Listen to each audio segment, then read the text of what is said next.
Doctor APJ Abdul Kalam ने कहा है, यदि आने वाले भविष्य को सुनहरा बनाना है तो वर्तमान में त्याग के लिए भी तैयार होना पड़ेगा। हाय फ्रेंड्स, मैं हूं गंगा प्रकाश वैश्विक और आज के इस महत्वपूर्ण सत्र में हम डिस्कस करेंगे स्वतंत्र भारत में राजनीति नामक पुस्तक के अंतर्गत राष्ट्र निर्माण की चुनौतियों के संदर्भ में। इस सत्र को देखने, समझने और परखने के उपरांत आप जानने में सक्षम हो पाएंगे भारत विभाजन के परिणाम को। इसके अतिरिक्त आप यह समझ पाएंगे कि आबादी का यह स्थानांतरण आकस्मिक, अनियोजित और त्रासदी से भरा क्यों था। इसके साथ ही आप जान पाएंगे कि धर्म के नाम पर एक समुदाय के लोगों ने दूसरे समुदाय के लोगों को बेरहमी से क्यों मार डाला।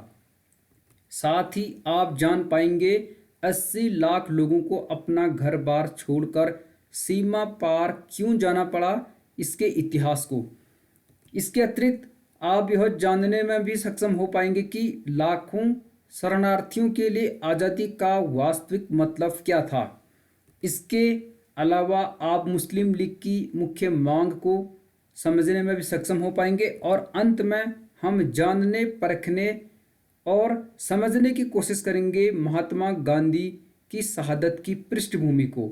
ये सत्र आपके लिए काफ़ी इम्पोर्टेंट होने वाला है। आप सत्र को धैर्य, लगन और मेहनत के साथ अंत तक देखने की कोशिश कीजिएगा ताकि आपके कई सारे डाउट्स और कॉन्सेप्ट इसमें क्लियर हो सकें। चलो शुरू करते हैं आज के इस महत्वपूर्ण सत्र को।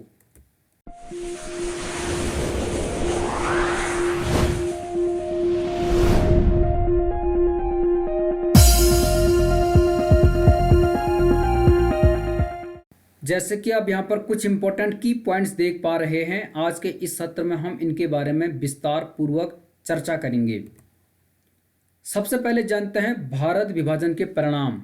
आप जानते हैं सन 1947 में बड़े पैमाने पर एक जगह से आबादी दूसरी जगह जाने को मजबूर हुई थी। आबादी का यह स्थानांतरण आकस्मिक, अनियोजित और त्रासदी से भरा था। क्योंकि यह स्थानांतरण, यह विभाजन तत्काल और जल्दबाजी में किया गया था, इसलिए यह आकस्मिक था। इसके लिए पूर्व से कोई योजना नहीं थी, यानी कोई प्री प्लानिंग नहीं थी, इसलिए यह अनियोजित था।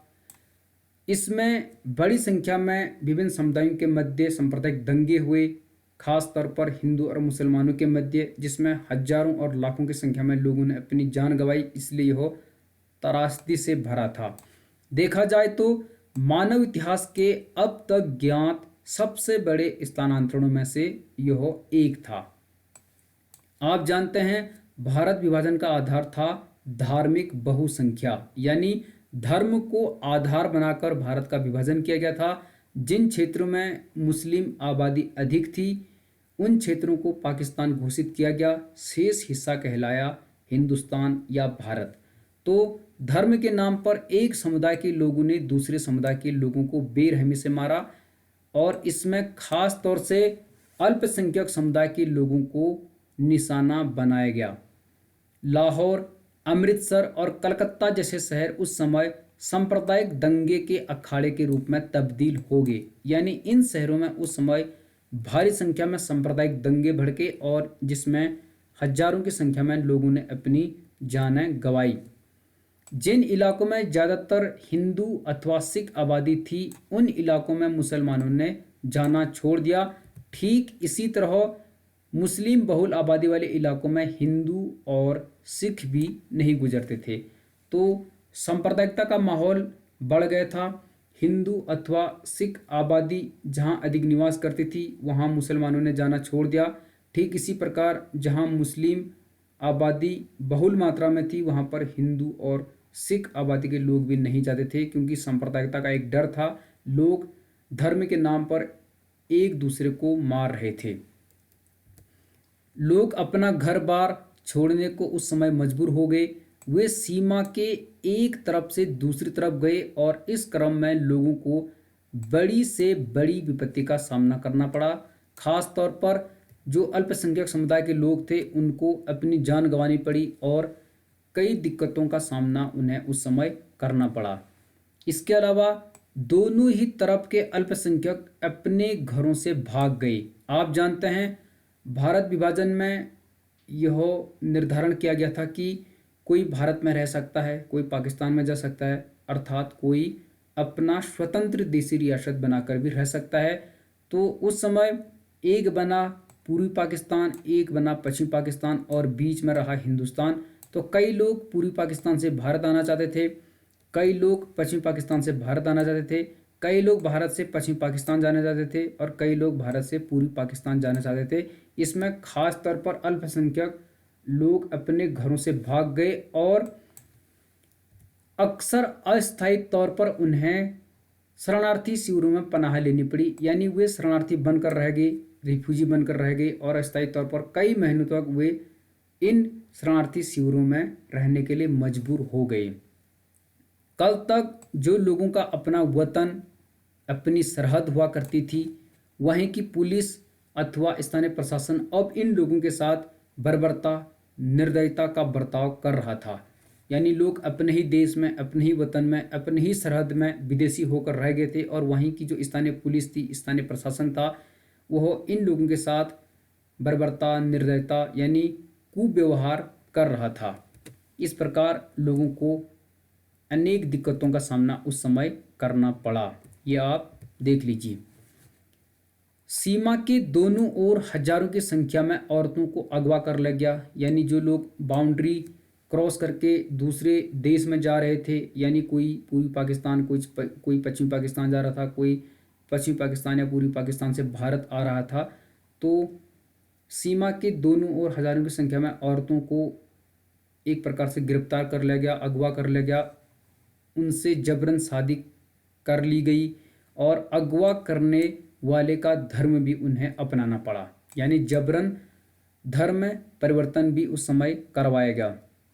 यहाँ पर आपको एक मानचित्र दिखाई दे रहा है, यहाँ आप ऊपर कश्मीर देख सकते हैं। तो जो ये ग्रीन वाला भूभाग है, जो हरे रंग का कलर यहाँ पर दिख रहा है, ये उस समय का पश्चिमी पाकिस्तान था, यानी वेस्ट पाकिस्तान था, जो आज का पाकिस्तान है। और दूसरा जो आज का बांग्लादेश है, ये था पूर्वी पाकिस्तान, क्योंकि इन दो क्षेत्रों में मुस्लिम आबादी बहुल संख्या में थी। इसे अब बांग्लादेश कहते हैं 1971 से। और बीच का जो ये भाग दिख रहा है आपको, ये था उस समय का भारत। बाकी ये हैदराबाद यहाँ पर एक रियासत थी। तो ये इंडिया, पाकिस्तान, इस प्रकार से बाउंड्रीज हुई। और जो लोग इधर से उधर जा रहे थे, जो ये पीले कलर के एरो दिख रहे हैं, तो ये पाकिस्तान से भारत आ रहे हैं, और हरे कलर के जो एरो दिख रहे हैं वो भारत से पाकिस्तान जा रहे हैं। ठीक इस प्रकार यहाँ भी तो लोगों का स्थानांतरण हुआ।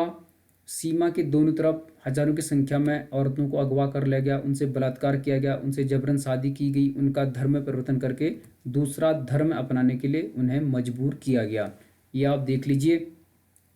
कई मामलों में यह भी हुआ कि खुद परिवार के लोगों ने अपने कुल की इज्जत बचाने के नाम पर घर की बहू बेटियों को मार डाला। यानी अपने कुल की इज्जत, अपने परिवार की इज्जत बचाने के चक्कर में खुद के लोगों ने ही अपने परिवार के बहू बेटियों को मार दिया। बहुत से बच्चे अपने माँ बाप से बिछुड़ गए। जो लोग सीमा पार करने में किसी तरह सफल रहे, उन्होंने पाया कि अब वे बेठिकाना हो गए। यानी लोगों ने अपने परिवार के सदस्यों को खो दिया, अपने माँ बाप से बिछुड़ गए। और जो लोग किसी प्रकार से बाउंड्री क्रॉस करने में सफल हो पाए, उन्होंने पाया कि अब वे बेठिकाना हो गए। उनके पास रहने के लिए मकान नहीं थे, ज़मीनें नहीं थी। इन लाखों शरणार्थियों के लिए आज़ादी का मतलब था महीनों और कभी कभी सालों तक किसी शरणार्थी शिविर में जिंदगी काटना। तो जो रिफ्यूजी थे, खासकर से अल्पसंख्यक लोग थे, उन शरणार्थियों के लिए आज़ादी का मतलब कई महीनों और सालों तक किसी शरणार्थी शिविर में जिंदगी काटना था। यानी बड़ी दिक्कतों का सामना उन्हें उस समय करना पड़ा अपने जीवन को जीने के लिए। तो ये आप यहाँ पर समझ लीजिए। आप आराम से सत्र को देखने की कोशिश कीजिए। भारत विभाजन में सिर्फ संपदा, देनदारी और परिसंपत्तियों का ही बंटवारा नहीं हुआ। भारत का जो विभाजन हुआ उसमें केवल संपदा का यानी संसाधनों का, देनदारी यानी रुपया धन दौलत का, और परिसंपत्तियों का ही बंटवारा नहीं हुआ, इस विभाजन में दो समुदाय जो अब तक पड़ोसियों की भांति रहते आ रहे थे हिंसक अलगाव के शिकार हुए। केवल संपदा, देनदारी और परिसंपत्तियों का बंटवारा नहीं हुआ, बल्कि हिंसक अलगाव के शिकार हुए हिंदू और मुसलमान, खास तौर से जो दो समुदाय थे वे इसमें हताहत हुए। वित्तीय संपदा के साथ साथ टेबल, कुर्सी, टाइपराइटर और यहाँ तक कि पुलिस के वाद्य यंत्रों तक का बंटवारा हुआ था। यानी जैसे दो भाई अलग होते हैं, दो भाइयों का बंटवारा होता है, उसी प्रकार से ये दो देश बने और इसमें छोटी सी छोटी चीज़ों को भी बांटा गया। टेबल, कुर्सी, टाइपराइटर और पुलिस के जो वाद्य यंत्र हैं उनका भी बंटवारा हुआ। सरकारी और रेलवे के कर्मचारियों का भी बंटवारा हुआ था। तो बंटवारा हुआ, लेकिन बंटवारा का जो आधार था वह धर्म था और धर्म के नाम पर एक समुदाय के लोगों ने दूसरे समुदाय के लोगों को बेरहमी से उस समय मार डाला, जो कि भारत के विभाजन के लिए एक बहुत बड़ा अभिशाप था। अनुमान किया जाता है कि विभाजन के कारण 80 लाख लोगों को अपना घर बार छोड़कर सीमा पार जाना पड़ा। तो आप मान सकते हैं कि कितनी बड़ी त्रासदी हो रही होगी। 80 लाख लोगों को, एक अनुमान है कि इतने लोगों को अपना घर बार छोड़कर सीमा पार जाना पड़ा। विभाजन की हिंसा में लगभग 5 से 10 लाख लोगों ने अपनी जान गंवाई। तो लगभग 5 से 10 लाख लोग इसमें मारे गए और 80 लाख से अधिक लोगों को अपना घर बार छोड़ने के लिए मजबूर होना पड़ा। यहाँ पर आप दो चित्र देख पा रहे हैं, किस प्रकार से लोग ट्रेन में या पैदल जा रहे हैं और नीचे आप देख सकते हैं इसमें ट्रेन की छतों में या ट्रेन पर लटक कर लोग जा रहे हैं। तो ये उस समय की तस्वीरें हैं। इससे आप समझ सकते हैं कि जो भारत विभाजन की त्रासदी थी वह दुनिया के इतिहास में एक अभिशाप, एक अनोखी घटना थी। इसके अतिरिक्त यहाँ पर जानते हैं भारत के नेता द्विराष्ट्र सिद्धांत में यकीन नहीं करते थे। जो भारत के लीडर उस समय थे वे टू नेशन थ्योरी में बिलीव नहीं करते थे, परंतु विभाजन धर्म के आधार पर ही हुआ था। जो भारत विभाजन का आधार था वह था धर्म। विभाजन के दौरान बड़ी संख्या में मुस्लिम आबादी पाकिस्तान चलेगी। जब भारत का विभाजन हुआ तो बड़ी मात्रा में मुस्लिम समुदाय के लोग पाकिस्तान चले गए। इसके बावजूद वर्ष 1951 में भारत की कुल आबादी में 12% मुसलमान थे। तो मुसलमान ज़्यादा पाकिस्तान चले गए थे। उसके बाद जब 1951 में जनगणना हुई तो कुल आबादी में केवल 12% मुस्लिम थे। ऐसे में सवाल यह था कि भारत अपने मुसलमान नागरिकों तथा दूसरे धार्मिक अल्पसंख्यकों यानी सिख, ईसाई, जैन, बौद्ध, पारसी और यहूदियों के साथ क्या बर्ताव करे। तो केवल 12% उस समय मुस्लिम थे 1951 में। सिख भी कम थे, ईसाई, जैन, बौद्ध, पारसी, यहूदी इनकी संख्या काफ़ी कम थी, हिंदू की संख्या अधिक थी। तो उस समय एक प्रश्न उठने लगा कि भारत इन अल्पसंख्यक समुदायों के साथ किस प्रकार का व्यवहार करेगा, किस प्रकार का बर्ताव करेगा। ठीक है। मुस्लिम लीग का गठन मुख्य रूप से औपनिवेशिक भारत में मुसलमानों के हितों की रक्षा के लिए हुआ था। आप जानते हैं सन 1906 में मुस्लिम लीग की स्थापना हुई और इसका गठन औपनिवेशिक भारत में मुसलमानों के हितों की रक्षा के लिए ही हुआ था। मोहम्मद अली जिन्ना ने बाद में टू नेशन थ्योरी दी, यानी द्विराष्ट्र सिद्धांत का जनक उन्हें कहा जाता है। उन्हें द्विराष्ट्र सिद्धांत में विश्वास था और उन्होंने कहा कि हिंदू और मुस्लिम कौम के दो देश बनने चाहिए। मुस्लिम लीग मुसलमानों के लिए अलग राष्ट्र की मांग करने के लिए अग्रणी थे। तो उनका मकसद था कि मुसलमानों के लिए एक अलग राष्ट्र होना चाहिए। ठीक इसी तरह कुछ और संगठन भी थे जो भारत को हिंदू राष्ट्र बनाने के लिए हिंदुओं को लामबंद करने की कोशिश में लगे थे। तो कई लोग भारत में भी चाहते थे कि भारत एक हिंदू राष्ट्र हो, जिस प्रकार पाकिस्तान एक मुस्लिम राष्ट्र है उसी प्रकार भारत एक हिंदू राष्ट्र होना चाहिए। लेकिन भारत में ऐसा हुआ नहीं और भारत एक धर्मनिरपेक्ष राष्ट्र बना। आप जानते हैं बहरहाल भारत सरकार के अधिकतर नेता सभी नागरिकों को समान दर्जा देने के पक्ष में थे, क्योंकि आज़ादी के उपरांत बशर्ते हिंदू बहुसंख्यक थे, विभाजन के पश्चात मुस्लिम, सिख, ईसाई, जैन, बौद्ध, पारसी इनकी संख्या कम थी या अल्पसंख्यक समुदाय थे। लेकिन भारत के जो अधिकांश नेता थे उन्होंने सोचा कि सभी नागरिकों को समान दर्जा देना है। वे भारत को एक ऐसे राष्ट्र के रूप में देखना चाहते थे जहाँ सर्वधर्म संभाव हो। वे भारत को एक ऐसे राष्ट्र के रूप में नहीं देखना चाहते थे जहाँ किसी एक धर्म के अनुयायियों को दूसरे धर्मावलंबियों के ऊपर वरीयता दी जाए, यानी केवल एक ही धर्म को ऊपर उठाना या विशेष रूप से दर्जा देने के पक्ष में वे नहीं थे। वे मानते थे कि नागरिक चाहे जिस धर्म को माने उसका दर्जा बाकी नागरिकों के बराबर ही होना चाहिए, यानी समान नागरिकता की बात यहाँ पर की जाने लगी थी। नागरिकता की कसौटी धर्म को नहीं बनाया जाना चाहिए था। उस समय ये बातें चल रही थी कि जो नागरिकता की कसौटी है उसको धार्मिक आधार पर नहीं बनाया जाना चाहिए। हमारे देश के नेतागण धर्मनिरपेक्ष राज्य के आदर्श के हिमायती थे। वे चाहते थे कि भारत एक सेकुलर राष्ट्र बने, धर्मनिरपेक्ष पंथ निरपेक्ष राष्ट्र का स्वरूप भारत का होना चाहिए। उनके इस आदर्श की अभिव्यक्ति भारतीय संविधान में है। आप जानते हैं भारत में हिंदू मुस्लिम सिख ईसाई यानी सर्वधर्म संभाव की बात कही गई है, और इसी का जो आदर्श स्वरूप है वो आप भारतीय संविधान में देख सकते हैं। ठीक है, इसके अलावा अब हम जानते हैं महात्मा गांधी की शहादत। यहाँ पर आप एक चित्र देख पा रहे हैं, ये हैं राष्ट्रपिता महात्मा गांधी। इनका जन्म 1869 को हुआ और इनका निधन 1948 को हुआ था।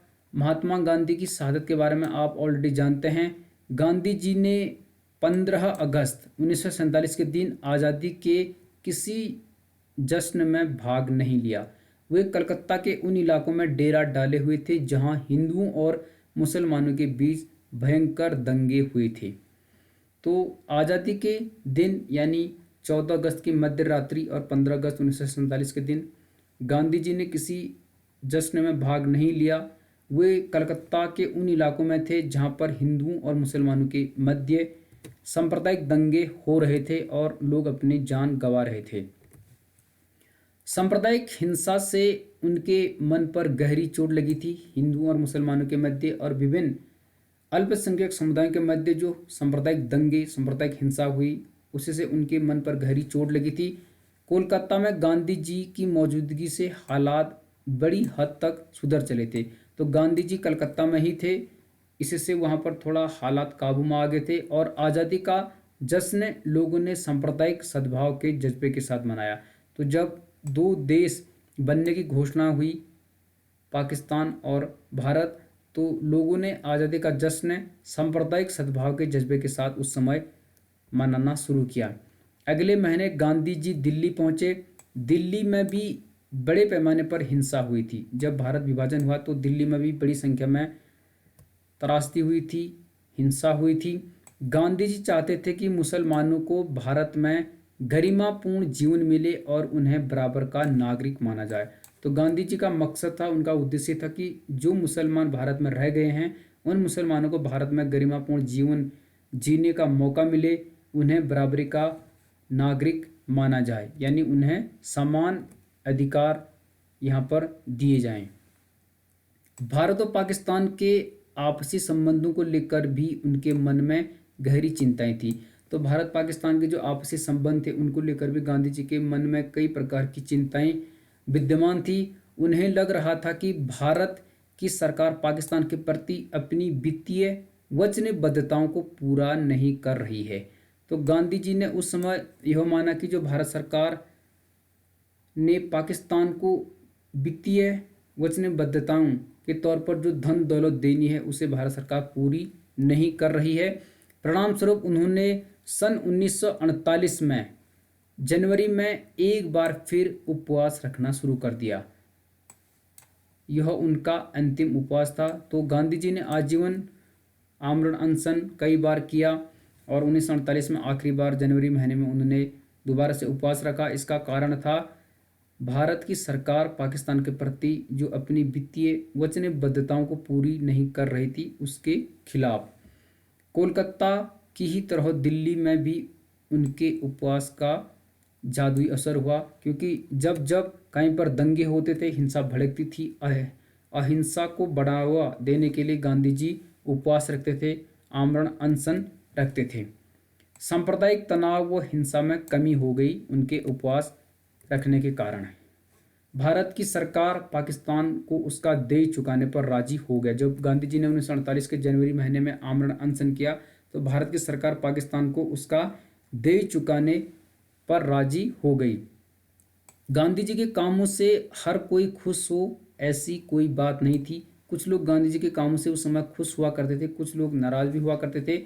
जो लोग चाहते थे कि हिंदू बदला लें अथवा भारत भी उसी तरह सिर्फ हिंदुओं का राष्ट्र बने जैसे पाकिस्तान मुसलमानों का राष्ट्र बना था, वे गांधी जी को खास तौर पर नापसंद करते थे। उस समय कुछ हिंदू अतिवादी थे जो चाहते थे कि भारत हिंदुओं का राष्ट्र बने जैसे पाकिस्तान मुसलमानों का राष्ट्र बना। वे लोग गांधी जी को पसंद नहीं करते थे और गांधी जी के खिलाफ थे।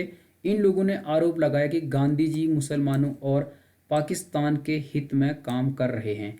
तो जो लोग हिंदूवादी थे, हिंदू राष्ट्र भारत को बनाना चाहते थे, वे लोग गांधी जी के खिलाफ थे।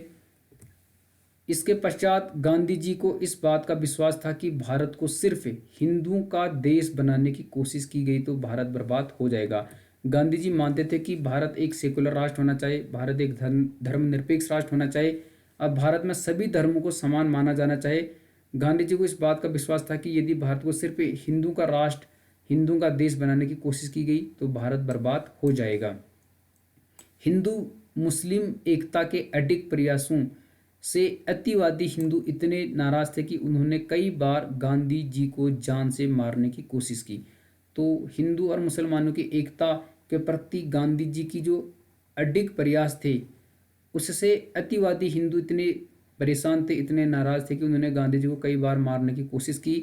इसके बावजूद गांधी जी ने सशस्त्र सुरक्षा हासिल करने से मना कर दिया, यानी किसी प्रकार की सुरक्षा लेने से इनकार कर दिया और अपनी प्रार्थना सभा में हर किसी से मिलना जारी रखा। निडर होकर उन्होंने माना और वे हर किसी से अपनी प्रार्थना सभा में मिल जाते थे। फिर आगे क्या हुआ? आखिरकार 30 जनवरी 1948 के दिन ऐसा ही एक हिंदू अतिवादी नाथूराम विनायक गोडसे गांधी जी की संध्याकालीन प्रार्थना के समय उनकी तरफ गया। उसने गांधी जी पर 3 गोलियां चलाई और गांधी जी को उसी समय मार दिया। तो यहाँ पर आपको एक चित्र दिखाई दे रहा है, ये है नाथूराम विनायक गोडसे। इसने गांधी जी की हत्या की थी 30 जनवरी 1948 को। ये एक हिंदू अतिवादी था और गांधी जी की संध्याकालीन प्रार्थना के समय उनकी तरफ गया और उसने गांधी जी पर 3 गोलियां चलाई और गांधी जी को उसी समय मार दिया। इसके उपरांत क्या हुआ? इस तरह न्याय और सहिष्णुता को आजीवन समर्पित एक महान आत्मा का सदा के लिए अंत हो गया, यानी गांधी जी का देहांत हो गया, जिन्होंने अपना पूरा जीवन अहिंसा, न्याय और सहिष्णुता, यानी जो हिंसा है, सत्य है, न्याय है, सहिष्णुता है, इसके लिए अपना पूरा जीवन समर्पित गांधी जी ने किया था। उनको मार दिया और गांधी जी का सदा के लिए अंत हो गया। गांधी जी के देहांत का देश के सांप्रदायिक माहौल पर जादुई असर हुआ। विभाजन से जुड़ा क्रोध और हिंसा अचानक ही मंद पड़ गया। भारत सरकार ने सांप्रदायिक हिंसा फैलाने वाले संगठनों पर प्रतिबंध लगा दिया, यानी उस समय भारत सरकार ने उन संगठनों पर प्रतिबंध लगा दिया जो सांप्रदायिक हिंसा फैलाने वाले थे। खासतौर पर राष्ट्रीय स्वयंसेवक संघ यानी आरएसएस जैसे संगठनों को कुछ दिनों तक प्रतिबंधित कर दिया गया। सांप्रदायिक राजनीति का जोर लोगों में घटने लगा। तो जो राष्ट्रीय स्वयंसेवक संघ है, इस प्रकार के जो संगठन थे उनको कुछ दिनों तक सरकार द्वारा प्रतिबंधित कर दिया गया। सांप्रदायिक राजनीति का जोर लोगों में घटने लगा। तो गांधी जी ने मन, वचन, कर्म से जो पूरे जीवन में हिंसा न करने का जो समर्पण किया था, उनका जो न्याय था, उनका जो सहिष्णुता का सिद्धांत था, उनका जो अहिंसा का सिद्धांत था, उसका अंत हो गया। नाथूराम गोडसे ने उनकी हत्या कर दी। तो आज के इस सत्र में हमने जाना भारत विभाजन के परिणाम, कैसे भारत का विभाजन हुआ और कैसे अल्पसंख्यक लोगों को निशाना बनाया गया, किन किन विपत्तियों का सामना लोगों को उस समय सीमा पार करते समय करना पड़ा।